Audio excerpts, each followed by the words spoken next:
तो डाबर के 2 डिवीज़न मैंने पूरे भारत में लॉन्च किए और उसके बाद आदरणीय नरेंद्र मोदी जी के यहाँ मुझे आयुष के ही विभाग में प्रधानमंत्री जन औषधि परियोजना का डायरेक्टर नियुक्त किया गया। मेरे 35 साल पूरे दवाई इंडस्ट्री में बीते। मैं आपको एक बात बताऊं कि डॉक्टर पता नहीं कब MBBS MD करके आता है। वो जब पढ़ के आया तब वो दवाई नहीं थी, और जब बीच में वो दवाई आती है तो उसको हमें पूरा डिटेल बताना पड़ता है कि इसके क्या साइड इफ़ेक्ट हैं, कितना डोज देना है, कैसे देना है, कब नहीं देना है वगैरह ABC सारी चीज़ों की हमें जानकारी है, क्योंकि डॉक्टर्स को हम जाके पढ़ाते थे। अभी इत्तेफाक की बात है कि 5 जनवरी को ये सारे डॉक्यूमेंट्स मेरे पास है, मैं अपनी मीटिंग्स में दिखाता हूँ। 5 जनवरी को महिला आयोग की अध्यक्षा के साथ हमारी मीटिंग थी पूना में। मुझे मेरे मित्र लेके गए, बाई कार गए हम वहाँ। मीटिंग उनके साथ हो गई, दूसरी मीटिंग चल रही थी। अचानक मेरे को हृदय में दर्द होना शुरू हो गया और धीरे धीरे वो इतना बढ़ गया, मैंने थोड़ी दवाई बाहर से जाके ले ली, बाहर मेडिकल स्टोर पर। लेकिन हालत ये हो गई कि मैं बेहोश होकर गिर पड़ा, दर्द में तड़फड़ा रहा था पूरी तरह से।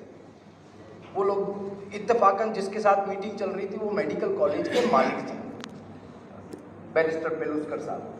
तो वो मुझे लेके गए, उन्होंने हॉस्पिटल में भर्ती कराया। मेरी सारी रिपोर्ट्स आप देख सकते हैं, सारा ECG और सारी चीज़ें लगातार चलती रही और मैं मरने की कगार पे था, ऑलमोस्ट मर चुका था। लेकिन मुझे वहाँ जिंदा ऊपर वाले ने रखना था, मैं आ गया।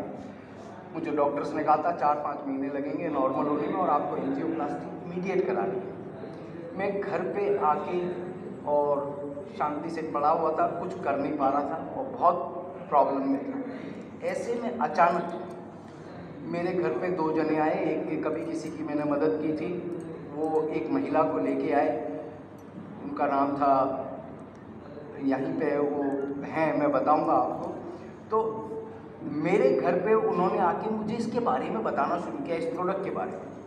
अब मैं कैसे इसको ले रहा था, क्योंकि हर एक जना उसको मैं करके समझता है कि ये मेरे को पढ़ा रहे, क्योंकि मैं इस इंडस्ट्री का आदमी। पर वो जो चीज़ें बता रही थी इस प्रोडक्ट के बारे में, तो मैं यहाँ से कन्विंस हो गया, ठीक है, कि भाई हाँ बात तो ये सही कह रही है, क्योंकि साइंटिफिकली इसमें कोई कमी निकाल ही नहीं सकते आप। परंतु मैं यहाँ से एक्सेप्ट नहीं कर पा रहा था और वो मेरे को ज़बरदस्ती की नहीं सर ये लेना पड़ेगा। वो प्रोडक्ट मुझे दिया गया, ये पूरा सेट मैंने ले लिया और 2 दिन वो घर में पड़ा रहा प्रोडक्ट। पर जैसा हर घर में होता है, पत्नी डांट लगाती है ना, तो ऐसे मुझे डांट पड़ी कि नहीं आपको भी लगाना चाहिए जब लिया है तो। वो मैंने यूज़ करना शुरू किया।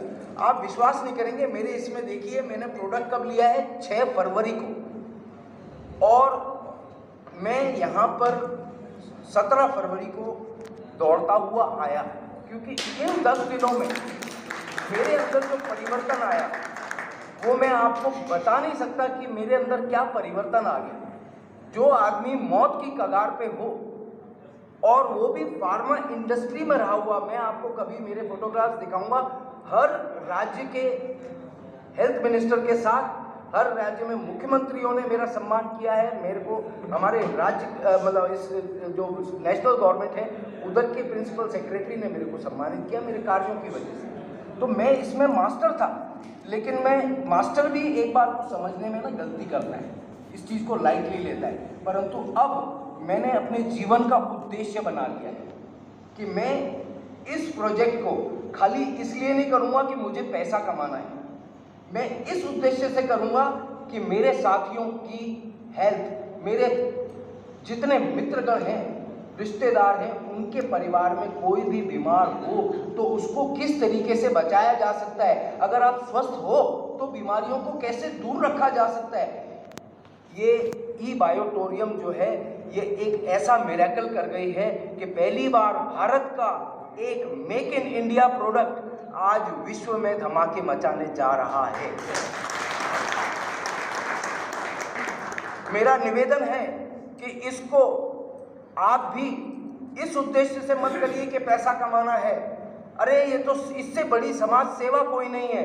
अगर हम जाकर के इसके बारे में लोगों को बताते हैं और उदाहरण प्रस्तुत करते हैं और उनने भी यूज़ कर लिया, तो हम बाकी लोगों के स्वास्थ्य का भी ध्यान रख रहे हैं। ये सबसे बड़ा नेक कार्य है और ऑटोमेटिकली आपके अकाउंट में पैसे आते जाते हैं।